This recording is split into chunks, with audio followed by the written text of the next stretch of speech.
So hello guys, welcome to my channel and welcome to my mini blog. তো আজকে ভাবলাম একটু কাজ দিয়ে এসে ঘুমাবো, ঘুমিয়ে বিকালে উঠে ভিডিও করতে যাবো, কিন্তু এই বন্ধুদের জ্বালায় ঘুমানোরও উপায় নেই।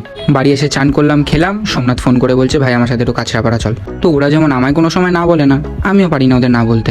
তো আমি রেডি হয়ে বাইরে এসে দাঁড়ালাম সোমনাথের জন্য। আর একা একা দাঁড়িয়ে থাকবো, তাই জন্য আমাকে কোম্পানি দিতে আসলো এরা। আমার যেমন কুকুর ভালো লাগে, হয়তো কুকুরগুলোরও আমাকে খুব ভালো লাগে, তাই জন্য এরা আমার পিছন ছাড়তে চায় না। আর এখানে ওদের সাথে খেলতে খেলতেই সোমনাথ চলে আসলো। তারপর আমি ভাইয়ের গাড়ির পিছনে বসে গেলাম ওর কাজের ফিল্ডে। ও দেখতে যাচ্ছিল যে ওর লেবাররা কিরকম কাজ করছে। তো এখানে আমাকে নিয়ে যাওয়ার কি দরকার ভাই, এখানে তো তুই একা গেলেও পারতি।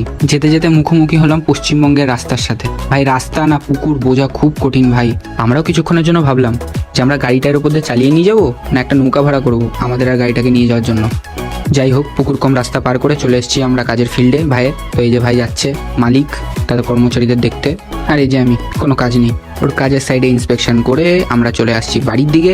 তো বাড়ি আসার পর দেখি এখনও ওরা আমাকে ওয়েলকাম করার জন্য আমার বাড়ির সামনে দাঁড়িয়ে আছে।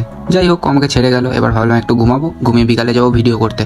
কিন্তু ভাই আমার যা ব্যাড লাক, রানা আমায় ফোন করে বললো ভাই বেরা চা খেতে যাবো। তো আমি আমার গাড়ি বের করে রানার জন্য দাঁড়িয়ে রয়েছি।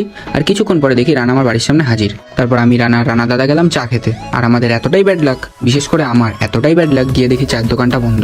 তারপর আমরা আমাদের বেদনা ভরা মন নিয়ে গেলাম একটা বন্ধুর গ্যারেজে। তো গ্যারেজে বসে আড্ডা মারছিলাম। সোমনাথ বললো যে ভাই আমি চান করে আসছি। তো ওর জন্য অপেক্ষা করতে করতে আড্ডা মারতে মারতে ততক্ষণে দেখি ও চলে এসছে। তো গ্যারেজে আড্ডা মারতে মারতে একটা ভাই আমাকে ফোন করে বললো যে দাদা তুমি কল্যাণী ঘাটে আসো। আমরা ওখানে বসে আছি। তো ভাইটার সাথে দেখা করতে আর আমাদেরও ভিডিও করতে আমরা সবাই মিলে চলে গেলাম কল্যাণী ঘাটে। তো ওই ঘাটে যাওয়ার আগে একটা সুন্দর রাস্তা পড়ে। তো আমি আর সোমনাথ ভাবলাম যে আমরা দুজনই কটা ভিডিও করে নিই। তো আমিও আমার দুটো ভিডিও করে নিলাম, একটা হিন্দি একটা বাংলা। আর সোমনাথ নিজের গাড়ি কটা ভিডিও করে নিল। তো ভিডিও করার পর এখন আমরা যাবো ওই ঘাটের দিকে। আর প্লেসটা কেমন তোমরা আমাকে একটু কমেন্টে জানাতে ভুলো না।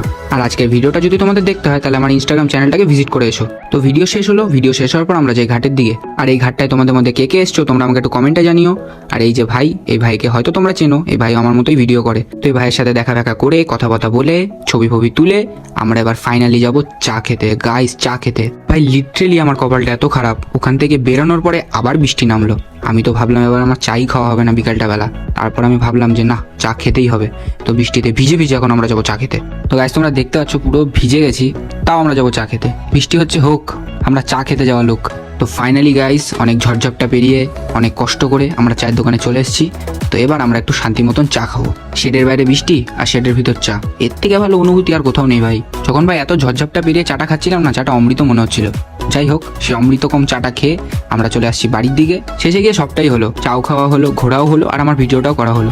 শুধু হলো না আমার ঘুমটা। যাই হোক, ভিডিওটা এখানেই শেষ করছি। ভিডিওটা যদি তোমাদের ভালো লাগে চ্যানেলটাকে সাবস্ক্রাইব করে নিও। তো দেখা হচ্ছে তোমাদের সাথে নেক্সট ভিডিওতে। তো তোমরা সুস্থ থাকো, ভালো থাকো। আজকের মতো টাটা।